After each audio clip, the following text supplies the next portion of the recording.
alegria muito grande estar aqui com vocês. Quero saudar aqui todos os delegados, as delegadas do 13º Congresso do Simpaf.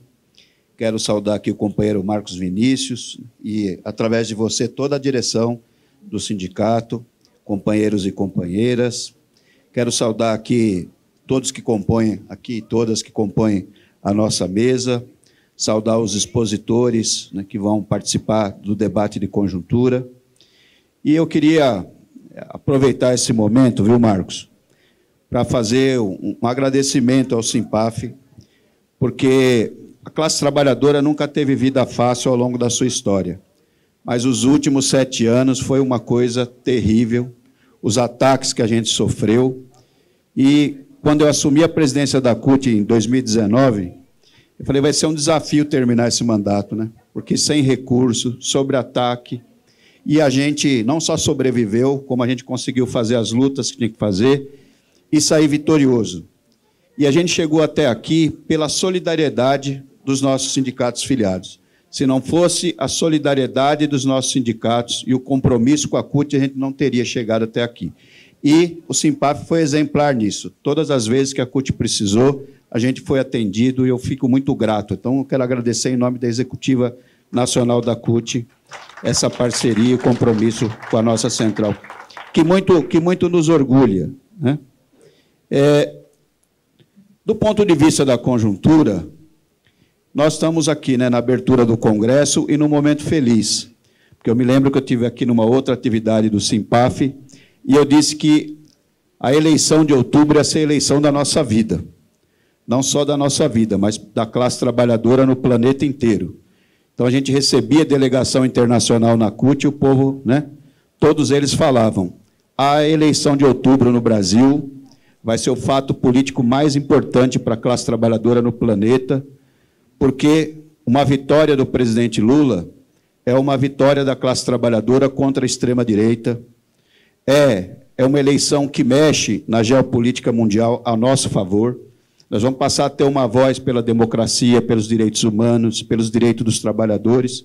Mas, se acontecer uma tragédia ao contrário, é o oposto, né? É uma vitória da extrema-direita e de toda a agenda de destruição que eles têm, né? Então, nós ganhamos a eleição. E ganhamos a eleição muito apertado. Não foi fácil derrotar a direita, né, nas eleições. Mas, como a gente disse, nós ganhamos uma batalha importante. A vitória do presidente abre um caminho para a reconstrução do nosso país em novas bases.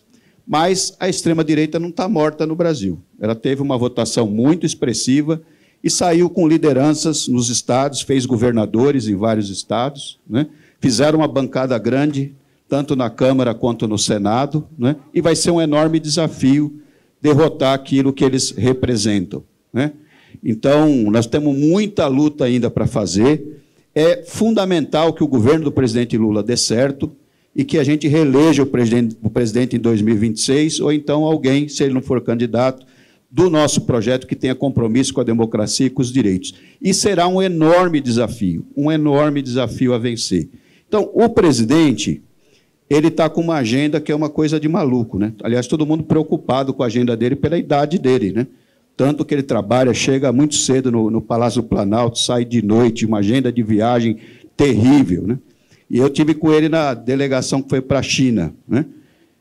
Nós ficamos 1 dia e meio na China, e para ir foi 28 horas de voo, e para voltar 33 horas. Nós ficamos mais dentro do avião do que... Claro que ele vai numa condição mais confortável, mas na idade dele, né? Mas é assim. E o que o presidente fala? Eu não tenho tempo, né? Para mim, tudo é para ontem, as coisas têm que acontecer, e a gente tem que dar, né, um novo rumo para o país. Então, ele está com uma agenda intensa e uma agenda assertiva, muito assertiva, né, do ponto de vista, né, do papel que ele exerce, uma agenda muito positiva. Ele priorizou, nesses primeiros meses de mandato, a reinserção do Brasil no cenário internacional, e foi muito vitorioso nisso. Então, as missões, né, que ele fez para os Estados Unidos, para a Espanha, para Portugal, Emirados Árabes, a China, enfim, todos foram agenda muito positiva e que firmaram convênios e acordos comerciais muito importantes para o Brasil. Mas mais importante do que os convênios é o Brasil voltar a ser um ator internacional importante, né? E é impressionante como ele é recebido onde ele vai, né? Então, de fato, né, o Brasil recupera um papel de protagonismo no planeta muito importante, né? E uma voz, como eu falei aqui, que precisava, em defesa dos direitos humanos, da democracia, né, em defesa da classe trabalhadora como ponto central do desenvolvimento do nosso planeta, enfim. Então, o presidente tem um êxito muito grande no cenário internacional. Aqui dentro do país também, sinais claros, né, com os compromissos da campanha. Então, o apoio, né, ao povo Yanomami, a coragem de tirar os garimpeiros ilegais das terras dos Yanomamis, é um sinal muito claro, né, com o compromisso com o tema dos povos originários, a ação rápida, né, que ele teve em relação às tragédias, né, tipo a tragédia lá do litoral norte do estado de São Paulo, a solidariedade com o povo. Então, mostra que tem centralidade, né, o tema dos direitos humanos, do compromisso com os mais pobres na agenda, né, do país. Então, muito acertado o presidente também na agenda interna. Agora, a gente sabe que nenhum governo fica de pé, né, ou se reelege se ele não tiver sucesso na economia. Se não tiver sucesso na economia, porque o povo é assim, né? Quando a gente vê o presidente com a nossa agenda, nós que somos militantes, porque a gente tem projeto político, né? A gente quer ver um país com democracia e tal, né? Mas o povo tem projeto de vida, e o povo vai apoiar quem dialogar com o seu projeto de vida. Ele quer ver o filho na universidade, ele quer comer, ele quer emprego, ele quer segurança, ele quer, né? E, se não oferecer isso, é muito difícil, né? E se a economia não cresce, não tem como ter a sensação de que as coisas estão bem, né? Então, o tema econômico, ele é fundamental para qualquer governo, mas especial para nós aqui. A economia precisa crescer. As pessoas precisam ter sensação de que a vida está melhorando, porque só a política não é suficiente. A pessoa tem que olhar e falar, pô, legal, sabe, está baixando os preços na feira, sabe, o meu vizinho está arrumando emprego. Se não criar esse ambiente, né, dificilmente a gente vai ter sucesso. Mas o Silvestre, que é especialista no tema aí, com certeza vai falar sobre isso. Mas na situação que a gente está, o país precisa crescer, né? A gente está vendo o Haddad muito otimista, e nós também, porque tinha uma previsão de PIB, né, de 0,7, 0,8, agora a imprensa está falando em 1,9, talvez subir para 2. Isso é importante, é um sinal, mas não é o suficiente para ter sensação de melhora, né? Para ter sensação de melhora tem que crescer 4, 5, 6, né? Para que as pessoas tenham, né, sensação de que as coisas estão melhorando. E aí é esse desafio, como fazer o país crescer. Então, a gente derrotou o bolsonarismo, mas o bolsonarismo deixou amarras, né, para impedir que a gente reconstrua o Brasil em novas bases. Então, eles pensaram, se a gente perder, quem assumir, né, se a esquerda voltar, vai ter dificuldade de governar, porque nós vamos deixar amarras aí. E são várias amarras que têm que ser desfeitas. Uma delas me falaram que vocês sofreram aqui, né? Porque eles mexeram, né, nas regras para indicar pessoas nas estatais, nos ministérios.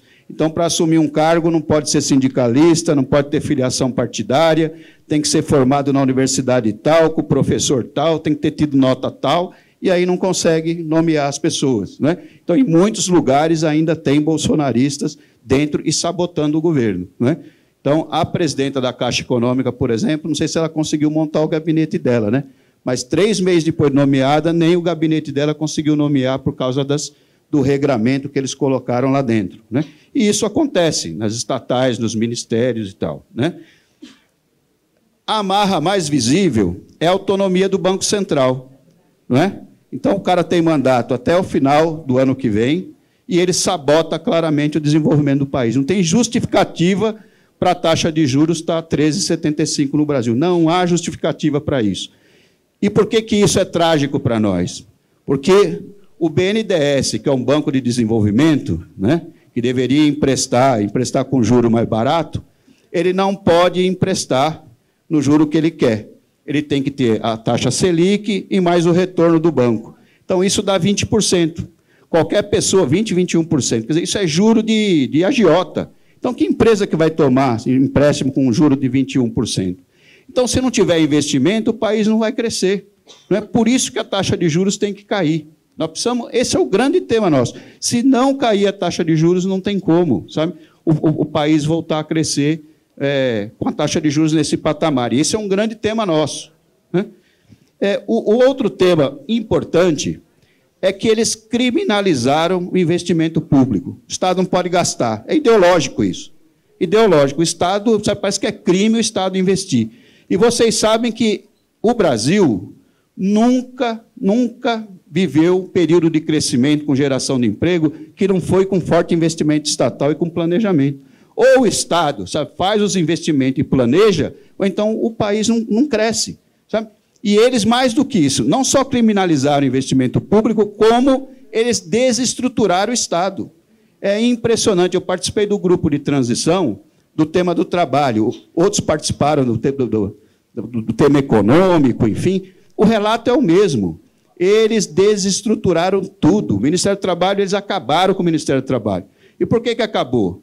Porque se o projeto era de destruição, era privatizar, terceirizar e não sei o quê, para que vai ter Ministério do Trabalho? Né?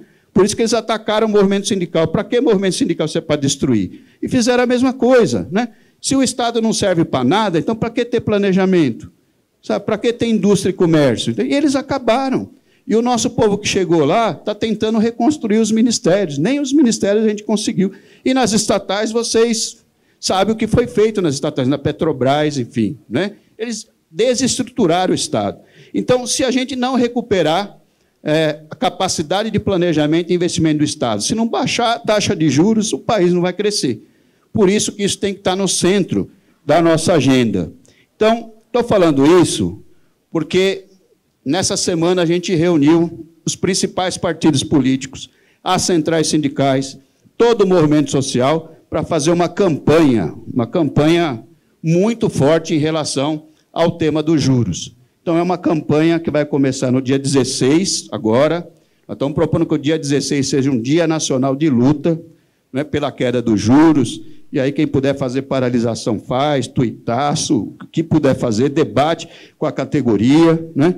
E vai seguir, e vai ter reunião do Copom entre o dia 20 e dia 21. Então, dia 21 é reunião, 20 é reunião, dia 21 deve anunciar a taxa de juros. E tem que pressionar, porque senão ele vai manter a taxa de juros no patamar que está. E ele vai manter, porque tem gente que ganha muito dinheiro com isso, muito dinheiro mesmo. Então, ele está fazendo serviço por rentismo, não tem dúvida que ele está fazendo o Campos Neto. Né? E nós queremos entregar também no Senado um pedido de cassação do mandato dele. E por que nós vamos pedir? Porque a atribuição principal do presidente do Banco Central é promover o desenvolvimento econômico, a geração de emprego. E ele está fazendo o contrário, ele está sabotando. Portanto, ele não está cumprindo o papel de presidente do Banco Central. Claro que nós não vamos conseguir, mas nós vamos fazer o barulho. Nós vamos lá no Senado, junto com os movimentos, e vamos entregar e vamos chamar a atenção do país para esse crime que é a taxa de juros estar dentro desse patamar. Né? E também, eu sei que... Ah, tá. É que acabou meu tempo. Mas tudo bem, mas só... Tá, só para me balizar aqui o tempo. Então, assim, para concluir que já acabou o meu tempo, o presidente também, no dia 18 de janeiro, deu uma tarefa importante para a gente, que é um sinal claro na recuperação dos direitos, que isso é importantíssimo. Eu falei aqui de toda a luta que a gente tem que fazer. Não tem como fazer isso se a gente não tiver sindicato forte. Ele nos deu uma oportunidade, né, da gente repensar o nosso modelo sindical. Né? Vocês sabem que o nosso modelo sindical ele nasceu, né, na década de 40 para representar trabalhador que tem carteira assinada e servidor público concursado. Hoje, qualquer pessoa que não está nessa modalidade está fora da proteção sindical. E é 55% da classe trabalhadora. Então, a gente precisa rever o modelo para trazer todos esses trabalhadores que estão fora do sistema de proteção para dentro, né, da organização sindical. É um enorme desafio. E esse povo é o povo que tende a crescer. Nós precisamos fortalecer o movimento sindical. Então, em qualquer lugar do mundo, a organização sindical é livre. Você quer criar um sindicato, né? Você cria o sindicato. Agora, para ele acessar recurso, mesa de negociação, ele tem que comprovar representatividade. Então, nós temos que ter um sistema de aferição de representatividade para valer. Porque hoje eu posso falar aqui, 1/3 dos sindicatos brasileiros não tem representatividade nenhuma, portanto, não tem razão de existir. não é? Então, o sindicato, sabe, ele precisa cumprir o seu papel de representar. Isso é fundamental. E a outra coisa é recuperar o financiamento. Nós temos que ganhar esse debate na sociedade, porque se a gente não tiver recurso, a gente não consegue fazer a luta. E, por incrível que pareça, mesmo o povo do Centrão lá no Congresso tem me falado, o maior erro que nós fizemos nesse país foi ter acabado com o financiamento sindical, porque a gente enfraqueceu o movimento, deixou o empresariado livre e a gente viveu o que viveu nos últimos 4 anos. Ataca a democracia, o que aconteceu em 8 de janeiro, tem que recuperar a estrutura do movimento sindical. Mas o financiamento tem que ser democrático, aprovado em assembleia, desconto na folha de pagamento, que é o que nós estamos defendendo. Eu sei que o Eimar vai estar aqui, né, para falar da reforma, mas assim, com a distribuição para fortalecer. Uma parte dos recursos vai para o sindicato, para a federação, para a confederação e para a central sindical. E por que isso é importante? Porque, e para terminar, a CUT tem, sabe, e eu me orgulho muito, 4.000 sindicatos filiados, todos eles muito fortes, por isso que a gente sobreviveu. Agora, no mundo de hoje, nenhum sindicato sozinho, por mais forte que seja, sobrevive. Hoje nós temos necessidade de fazer negociação nacional, né? Negociar uma mesa de negociação do setor da carne, do setor farmacêutico e tal, e não só nacional, internacional também, não é? Tem aí, o Brasil está negociando um acordo entre o Mercosul e a União Europeia, que, dependendo de como ficar, acaba com a indústria brasileira. Portanto, não é mais suficiente a gente negociar ou atuar só no âmbito da nossa categoria. Nós vamos ter que atuar no âmbito nacional e internacional. E não tem como fazer isso sem ter uma estrutura forte. Então, não adianta ter sindicato forte se a federação é fraca, se a confederação é fraca, se a central é fraca.